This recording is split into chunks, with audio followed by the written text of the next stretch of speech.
Okay, right, welcome back to this section on my in-depth look at the Moog Model D app. So we've done other videos in the series that I've done so far. If you're watching these in order, first one is just kind of like a little intro overview to everything and a little bit about the interface. We've looked at the oscillators and the mixer. Now we're going to look at the what I call the modifiers, which is basically the filter and the amp envelope. So let's just get a little basic sound going. In fact, what I would do is I'll just do an initial preset again.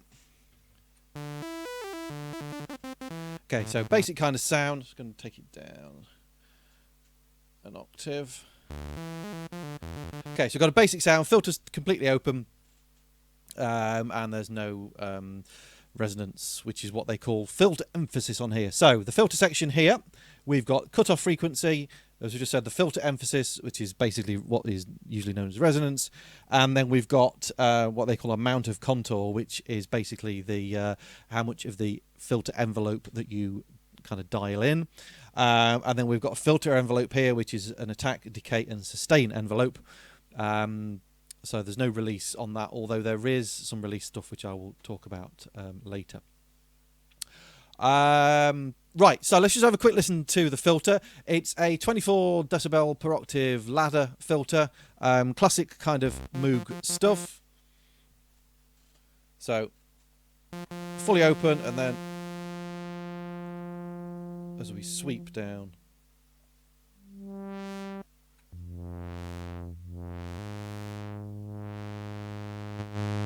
let's turn it up a little bit. Okay, really nice, smooth sounding filter. So let's bring a little bit of the filter emphasis in, the resonance, if we go kind of there. Let's go about halfway. So we're starting to get a little bit of difference on the sound now.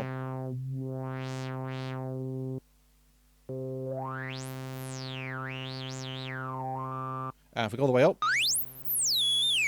Sorry, there goes everyone's ears.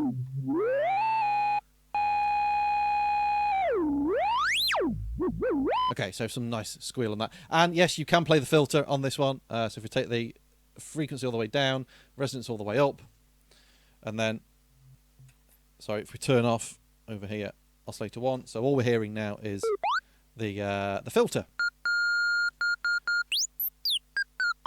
Okay, which obviously, now at the moment, because we've not got any keyboard tracking on, it's giving me the same note all the way up and down the keyboard. So at the moment I'm kind of playing my hands up and down the keyboard like that. We can set the pitch of that single note with the frequency.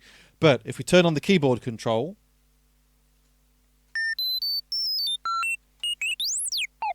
it will now give us control over there. So you just basically just be a case of having to tune it. So if we try and tune it in with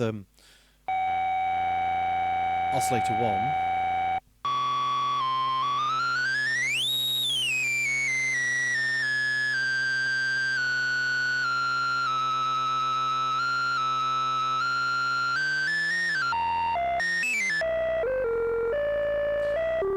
okay, so yeah, you can play the filter. It gives you another thing you can do there. So let's get rid of some of the bonkers resonance. That's another kind of sound. So then we've got the filter envelope, which works in kind of a normal sort of way. I'm not going to go too much into. I'm assuming you know how filter envelopes work. Basically, it's kind of giving automation to the frequency. So if we wanted it to kind of go that kind of thing, we would use a filter envelope. So we would dial in a bit of attack. Now it's not going to have any effect until we actually dial in, because at the moment I've just put the attack up. Hopefully you can see the attack moving. I'm going to put that on at halfway, but we need to bring in some of the amount of the envelope.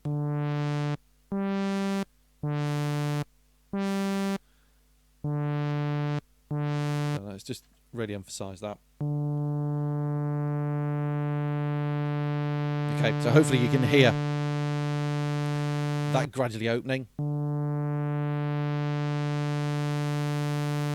If we put a bit more resonance in, you'll hear it a bit more.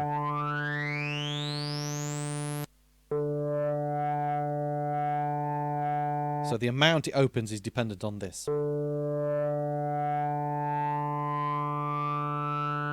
Let's just turn that attack down a bit.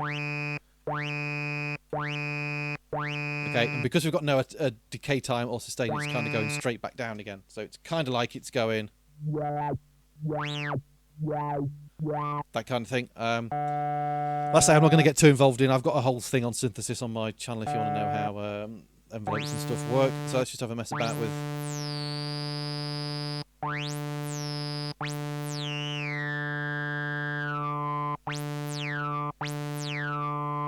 So yeah, you can hear.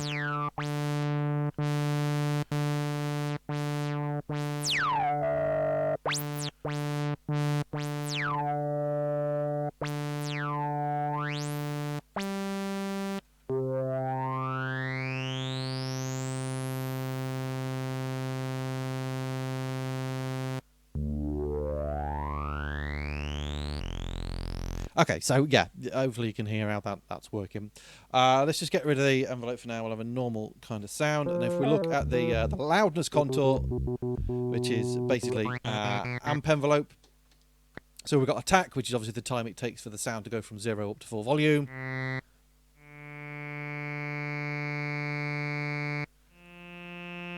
Okay, we've got decay, which will then take it how long it fades down to the sustained volume. Let's just turn the attack down a little bit. Okay, so that's kind of on halfway on both. Now if we turn the sustain volume up, okay, it's going to keep it on that volume as I hold my finger down on the key.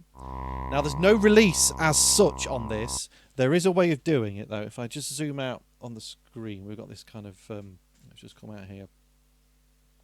Because you can change the look of this. If you've got a thing up here that says play. If you press on play, it kind of gets rid of some of the controllers and the volume and the master switch down here, just so you've got a bit more, like bigger dials to fiddle about with, and you can do that by double tapping as well.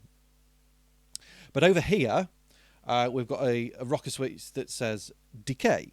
So if we turn that on, what will happen now is the decay time set here is kind of like our release time after the sustain. So if I now take my finger off the key, let's just turn the sustain up a little bit.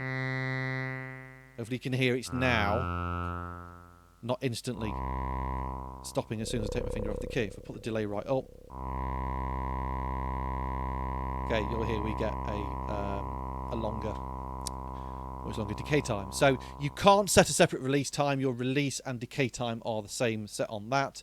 That's just the way the original synth was built, and it's just one of the things that you got to put up with. It's not the end of the world for doing that. So that's kind of the modifiers section, or the envelope section.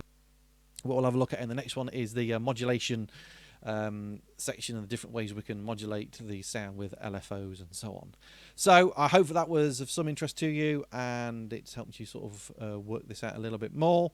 Oh, one other thing I forgot to say is, yeah, the keyboard control as well on here, let's just zoom back in again, is basically the same thing as keyboard tracking on the filter. So what will happen is the higher you go up the keyboard, the more the filter will kind of open. You get brighter sounds higher up, and then deeper ones lower down. So again, I'm not going into synthesis on this. I'm assuming you know what keyboard tracking is, but that's what that does. So let's just get so that's without it on. So you can hear straight away it's brighter with both of those on. There's two separate ones. I'm not entirely sure what, but I think they kind of, I need to check why there's two. But yeah, with none on, sounds like that. Put the first one on, sounds a little bit brighter, and with that one, obviously, it's kind of more pronounced with them both on. So yeah, that was just that last little switch I forgot to talk about. Okay, so thanks for watching. Hopefully you like that. Please like, subscribe, usual sort of things. Share the videos around. Check my music out on Spotify, iTunes, wherever. And I'll see you in the next part. Cheers.